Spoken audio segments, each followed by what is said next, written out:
Welcome back to the Senior Hour. I'm Dr. Gene Dorio with my co-host Barbara Cochran on your hometown station AM 1220 KHTS. Well, we're having an interesting discussion about palliative and hospice care, and even during the break, we were discussing a little bit of what we talked about last week about pain management, because most of these patients, as you're getting older, you're starting to face the problems related to old age and the aches and pains, and then some of the problems that you might have not related to old age, but it's part of your chronic medical problem. But chronic pain management is difficult, and it's difficult for all of our patients who are on palliative and then go on to hospice care. Absolutely, and I can't tell you how difficult it is to manage it. Mm-hmm. And of course, there's a what they call the universal ladder for pain management that had been developed internationally by the WHO, the World Health Organization. And of course, they want everybody to use those incremental steps of starting with very mild remedies and then working their way up to things that are stronger.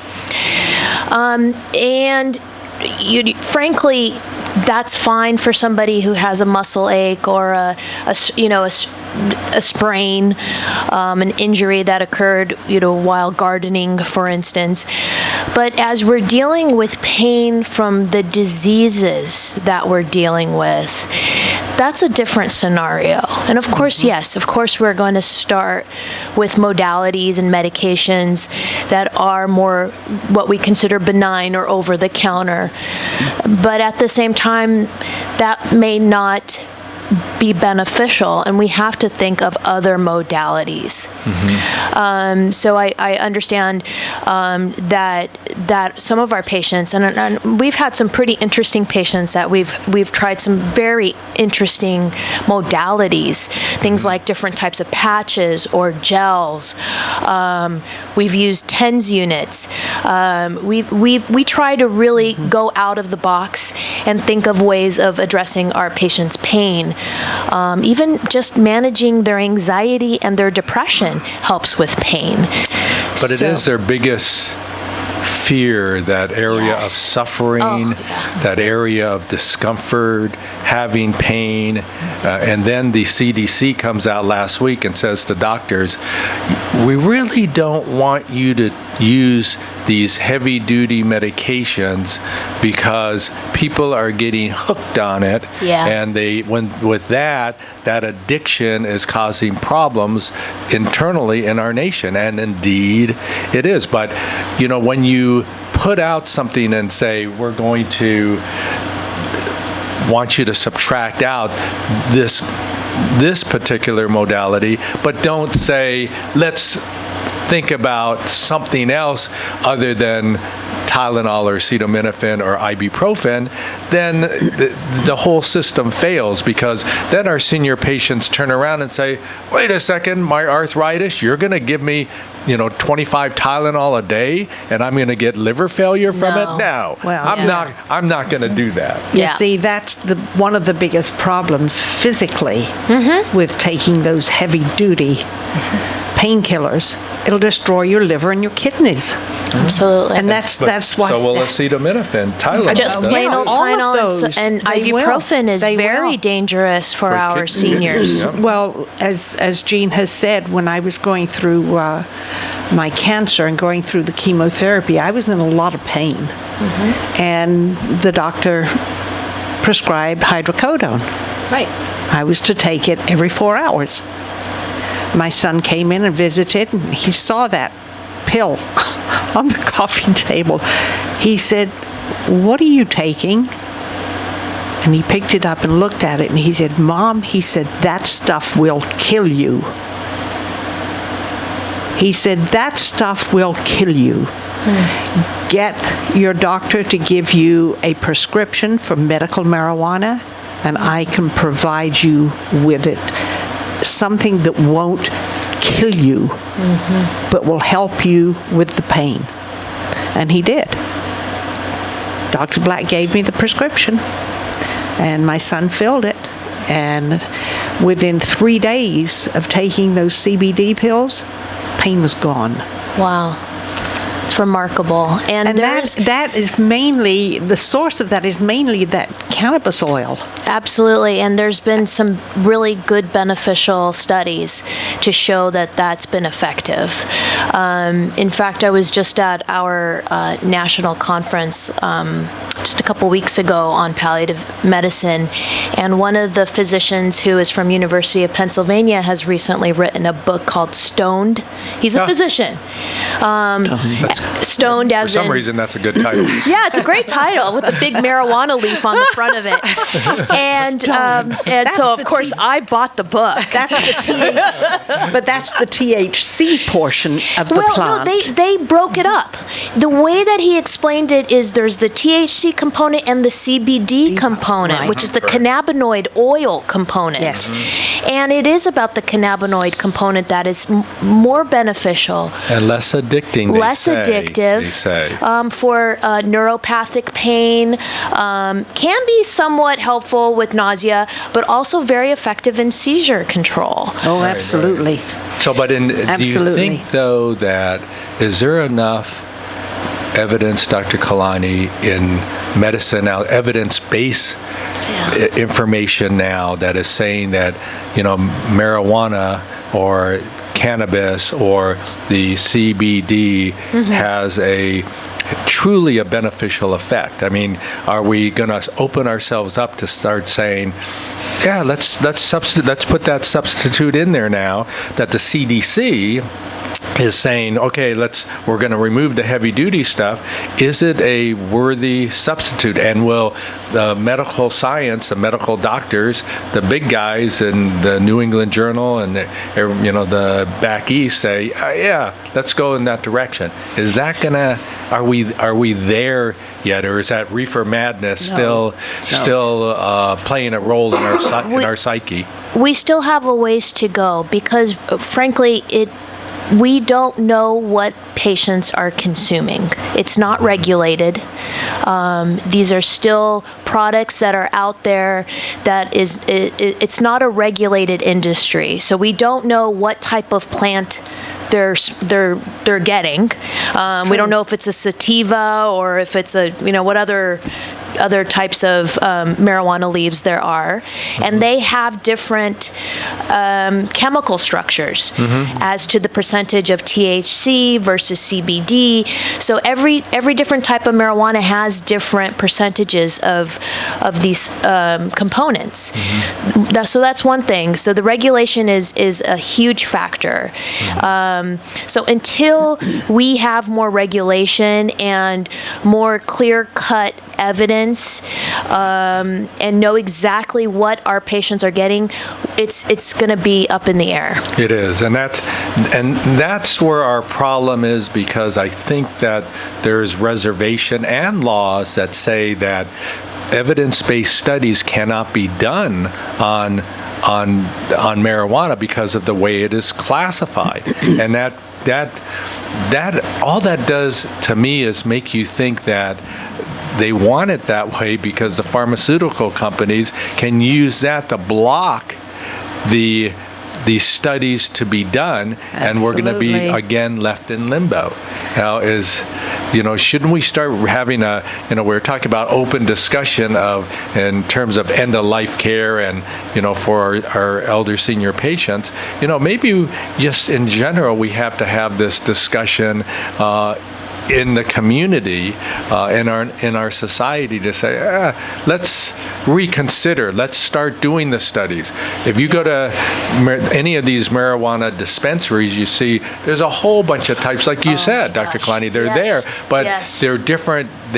How they're cultivated and made, and they're hybrids and things like that. You go, you want to kind of know what's in these things, and can we translate them into a quantitated amount that's regulated in some way? Certainly we can. We're good at that. But maybe Big Pharma is saying, no, we're not going to let you do that because we're still making money. Oh, yeah. We don't want to stop making our millions and millions. How about billions? Well, we use a lot of things that come from nature, right? We use foxglove. That's true. Which is a medication that we use. Penicillin is really originated from fungal growth. On bread. On bread. Okay. So sound very inviting. No, it doesn't.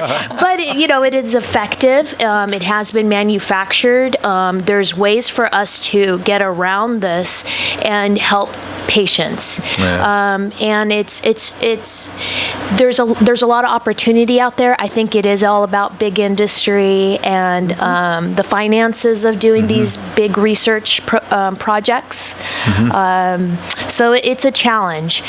But in the meantime, we know that there are certain substances that can be very beneficial, and it's something that we should continue to advocate for. Absolutely. The big question is that when people use that term gateway, that the marijuana is a gateway drug to heroin, and in our community it's a huge problem. And certainly what I would like to have a discussion about is how do we assure that we open dispensaries up? How do we assure that kids and their peers are not moving in a direction where it becomes a gateway into heavy duty like heroin, since heroin is so cheap? And I don't know the answer to that, but I think those factors have to be put out in front. And I think part of that is education, part of that is awareness, part of that is discussion, and making sure that these young kids who are a little bit more susceptible to that peer pressure are fully aware of the consequences of what's going on. Does that make a difference? I think it will. How much? I want to be reassured that it makes a difference. Well, speaking of gateway drugs, the home medicine cabinet. Oh my goodness, I was just going to say that too. I mean, so many kids, they'll sneak a painkiller from mom. She won't know it. Dad won't notice it. And think, well, gee, did I take too many? When no, the kids are taking them. That, to me, is more of a gateway drug to these other heroin and that kind of thing. I think our seniors are very vulnerable in that position, because it's usually what we see is it's our seniors that have these medications in their medicine cabinet, and their grandchildren coming and not knowing. Most likely they do know. Oh, of course, but they know. not knowing or knowing that there's these medications, and that's really what the gateway is. It's not marijuana. No. And we don't even think it's alcohol anymore. We really think it's the prescription medication. That's becoming more and more known now, and I think more and more believed that is the gateway, those prescription pills. But see, that's why the CDC is saying, doctors, listen, we're having a problem here. We want you to lessen the number of prescriptions you write, so it's not in grandma's medicine chest. Yeah. So all I'm saying is, okay, if it's not there, if cannabis in some form is there, are the kids going to reach into that medicine cabinet and yank out the cannabis? And of course they could, but the addicting qualities to cannabis is much less, supposedly, than, and I'm sure it is, but we only talk anecdotal, and that's not acceptable in medical science. You have to prove it to me. Absolutely. I'm from Missouri. It's evidence-based. So we have to start examining the substitute in the medicine chest, that it's, even though there's a possibility of addiction, a possibility that it will be taken by a youngster or a younger person, let's not let it be hydrocodone. You know what's interesting? When I was married to my first husband, and this was when we lived in Canoga Park, this was in early 80s, kids were little, and someone who lived across the street for us gave us some marijuana that was in between 2 Oreo cookies. Huh. And in between 2 Oreos. Yes. So it kind of cured the munchies at the same time. You, No, I'm just kidding. Well, no, it was hysterical. Oh my gosh. It was, because we didn't realize what we had been eating. They didn't tell us until I thought you after. looked at it and said, I don't want these Oreos look no, good to me. But I remember getting the silly giggles, and I couldn't stop giggling, and I thought, what's going on? Yeah. And our neighbors finally told us, and my husband at the time, we were both, and the kids said, "What's wrong, Mom? What do you do? What's so funny?" I couldn't tell them. But I will never forget that, and I remember running out into the middle of the street. Holy Just giggling like in the middle crazy. of the freeway. This was on a street. This was on a street. But that was my first exposure, and I thought, no, never again. I didn't like it at all. Right. I did not like it. You were literally under the influence. Yes. And see, that's where, for our listeners, anybody out there, if they can figure out, we have for alcohol breathalyzers. So we kind of can quantitate exactly what you got in your system by doing that breathalyzer test. But we don't have that for cannabis or marijuana. And if somebody is listening and invents that, more power to you. Yes. Because you will make an impact on our society. Because by quantitating it, people will know how to regulate it themselves and won't go running out into the street. That was hysterical. It was, but you kind of want to know where that limit is going to be when you're going to have that effect. The concern is that when you have it in the edible form, you don't know how much you're getting. No.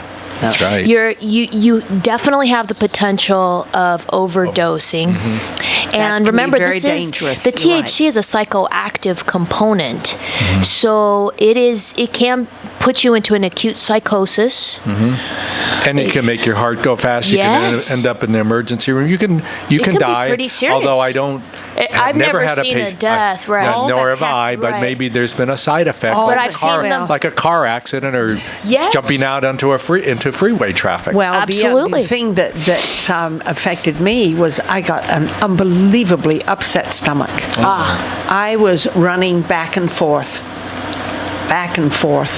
It was horrible. And oh my goodness. For me, that was... I'll never do that again.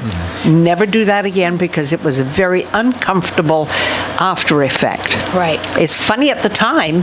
Right. Because I thought, whoa, Well, let me ask you this. When you were having the side effects from the chemotherapy and your son said, hey, let's have you take this instead, did you have any thoughts in your mind that you might get a stomach problem from it, or no? Because it was all the other things were worse. So you balanced that. Oh yes, I was able to. Plus the fact that my son had done an extreme amount of research. I mean, he knows his business, and he explained a lot to me, which helped me understand the difference between what I had done when I was many years younger and what he was giving me now to stop the pain, instead of using that destructive medicine that I was taking. And it was amazing. And it didn't have the THC component. No. And the pain literally went away. Wow. So, we're discussing all of this. And I advocate it. I really do. Because it's very beneficial in many, many cases for many people. And we're talking about this mainly because as a part of palliative and hospice care, when our patients, loved ones, are starting to go through this, they are thinking, oh no, how bad is this going to be? Because they know also that their friends may have suffered, and they don't want to suffer. They don't want to be in pain. They don't want to be uncomfortable. I mean, not that we can alleviate everything, but, we need to get better to fine-tune what we're doing now, and that's what this discussion is all about. Putting out there to the public here in Santa Clarita that, there's still work to be done on this. The awareness of us as professionals that we know that there are addictive qualities to everything we do, and we don't want our children dying because we're advocating another treatment. We're trying to weigh that here and not push something out there to say, oh, we're drug pushers and we're going to end up creating problems we didn't even realize. Oh, yeah, we're realizing it, but we want people to think about it and have that discussion. Leah, have you been exposed to people who have used cannabis? Oh, definitely. And like I said, I know it was probably when we were off the air that I talked about my ER experiences with, some of the young folks that come in with their medical marijuana cards, and not cancer related or not, really that chronic illness, mode, for pain management. Right. And you kind of get the raised eyebrow. It's recreational. It's recreational. In states around the nation, 5 states that you can. It's recreational. And we are moving forward with this, but let's take the application that one step further, recreational to therapeutic. And when we do that, I think our patients, our seniors, all of us will benefit from assuring that, wherever we are in life, that life is okay. Not high all the time in that process, but life is okay, that we're not having people around us suffer. Yeah, and I've heard a lot. I have adult children, and the conversation is that that is a substance that's natural that you have not had a recorded overdose from. And that's their kind of mentality, is that It's being safe, that right. it's not like alcohol. It's not Well, it's a hard thing to answer to. It's a hard is. discussion. It is is. a hard discussion. Yeah. And let's continue this after the break. Yes. This is very, very interesting conversation. I'm Barbara Cochran with my co-host, Dr. Jean Dorio, on your hometown station, AM 1220 KHTS. Good morning and welcome back to the Senior Hour. I'm Barbara Cochran with my co-host, Dr. Jean Dorio, on your hometown station, AM 1220 KHTS.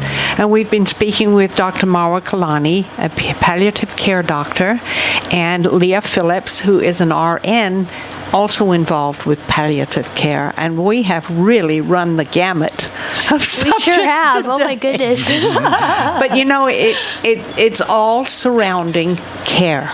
Yes. Absolutely. And care for our seniors, Yes. for the most part, because that's where we are, At least I am. But just going back to the whole topic of palliative and hospice care, within the realm of the senior community is this fear when you mention hospice. Yeah. There is this fear when you mention palliative care. And certainly if you're being admitted to a hospital, you're in fear. I mean, this is not your home. It's not your pillow. It's not your sheets. It's where's my cat? You're not comfortable there, and you're feeling sick. So we're speaking within a realm of understanding, allowing our senior listeners to grasp something that might, through our conversation, make them a little bit more familiar with where their life might be going. And that's the whole idea here, that we have brought all of this up today. I don't think it's been complex or convoluted or biased in any way. I think this has been a conversation that needs to extend outside the studio and into the community. I think it's important that we do that because the ramifications of it are clear cut. It affects all of us somewhere in life. So let's keep talking about it. Yeah, not just even affects us individually, but also affects the people that we love.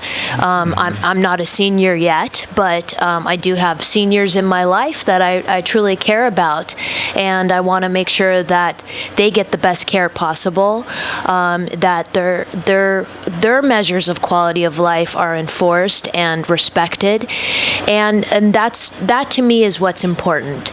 And palliative care focuses on all those elements to make sure that we're optimizing each individual's quality of life. Yeah. Well, you guys are doing a great job down there at Providence Holy Cross. We appreciate it. A lot of our patients end up going down there, and I want them to be aware. I think Barbara and I both want them to be aware that these are questions that you want to ask right now as you're sitting and listening to this show, that you should try to find answers for. You do that, and I think that pillow at the hospital will feel a little softer when you're getting healed and better. So thanks you guys for being on the show today. We had a great conversation, and like I said, let's make sure that it extends outward beyond the walls here in our studio. Appreciate your being here today. Thank you. Yes, thanks so much. We are sponsored by Advanced Audiology and SCV In-Home Care. Listen to us next week on the Senior Hour. Now go and enhance your quality of life.